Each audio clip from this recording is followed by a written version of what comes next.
The one that I've got is going to be called Air, and interestingly enough, just started showing today.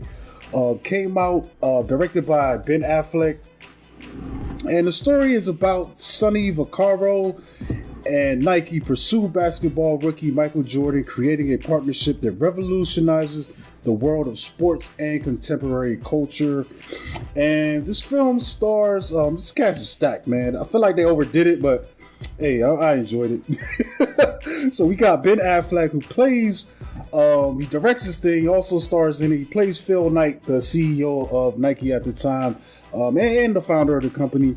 Matt Damon plays Sonny Vaccaro, the executive that's trying to secure the Michael Jordan deal. We got Viola Davis, who plays Michael Jordan's mom. We got Phil Knight, actually makes a cameo in there himself. We got Chris Tucker, who plays Howard White. Jason Bateman plays Rob Strasser, another Nike executive. And him and Chris Tucker are both executives in this. Okay. We also get Julius Tenen, who plays James Jordan, Michael Jordan's dad. We also get Marlon Wayans, who plays an interesting character. I really enjoyed his character, George Raveling. And he has it's a short scene, but it's really such a significant moment that happens in this. I thought it was really cool. We also get Jessica Green, plays office assistant in this. Chris Messina, who plays Jordan's then manager, David Falk, and a bunch of other guys. We also get, this guy did such a crazy job, man. He has a small bit of screen time, but he steals every moment. Matthew Maurer, and he plays Peter Moore, the actual designer of the Jordan 1 basketball sneaker. So there's some cool stuff going on in this, man, but it is kind of based on the true events that led up to this.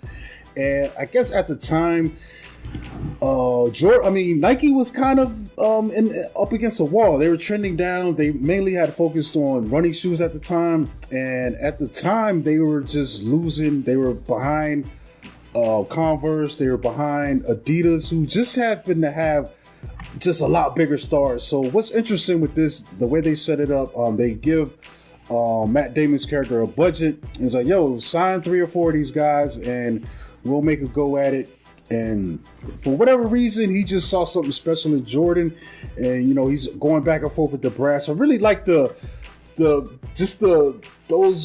beats in this film, because it's almost like he's up against some odds and he's got to go to his bosses, and he's going against the status quo of how the company works, and he's like, no, we need a budget because I want to give it all to Jordan. I want to give him all the money, Okay. And they're like, yo, this is unheard of. and his reason is like, yo, if we try to get 3 guys and he offer him something, Converse and Adidas, they're just going to outbid us, yo. We got to give them a big enough money to attract them. And what I like about it is cool. He just circumvents all the normal procedures. He actually goes to North Carolina and meets with his mom, which is a really good scene, man. Viola Davis is great in this, man. It's just really good seeing her. Even the guy that's playing Jordan's dad, and there's just some cool stuff, man. I love how we get Phil Knight too, because he's had some success at this point. And he's kind of living that eccentric CEO life. He's kind of a little bit out there, in some ways. So we see those interactions with him and Damon, and I think it's shortly after the company has gone public.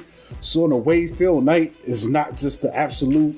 He's beholden to the shareholders, so we get those dynamics. But I thought this was really good, man. There's some good stuff going on in here, man. It was just able to entertain me between the story itself, which I think is really cool, and then the performances, man, they're just really good. Like it is, like I said, it's a bit overcast, but I'm not complaining because they're killing it. They're knocking out the park. It's like it's one of those films where I feel like lately with a lot of these higher profile films, like we're not seeing many new faces these days, man. They just stack the hell out of it with known people, and it is what it is. But sometimes I want to see some new blood in there. But the people that we get, they're cool, and I think it's cool some of the people we're getting, especially Chris Tucker. We don't see him working that often.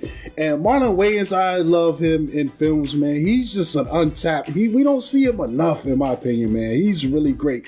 Every time I see him doing, one of these character parts, and like I said, man, his story is really funny. And what make it more funnier is this is one of those films where it ends and you get that role where they're showing you, well, this person went on to do this and this person to do that, and that kind of reinforces some of what happened, because you're kind of like, is this some of this fictionalized? What's true and then it confirms some things, and you're like, whoa, like that's crazy, man. Like, so I definitely enjoyed it, man. I think it's worth your time, if you want to go check it out. And Courtney was describing in Tetris, it's cool to just see how some things just came to be, man. Especially when they're told, with such care. And yeah, I mean, I know there's a little bit of a knock where, Jordan's not really in the film, but he is. We just don't really see him. Like it's focused so much more on the people that are doing the negotiations. And according to the story, that's who was handling the negotiations. Basically, you had to go through his mama to get to him. And it's weird because you'll see the mom going around to places and Jordan's there, but you see the back of his head, or you just hear him. Like he's real quiet. He's just letting his mom doing the talking and dealing with the people and his parents. But it works for me, man. I still enjoyed it. It still felt like a film about him, and the rest is history, as we know.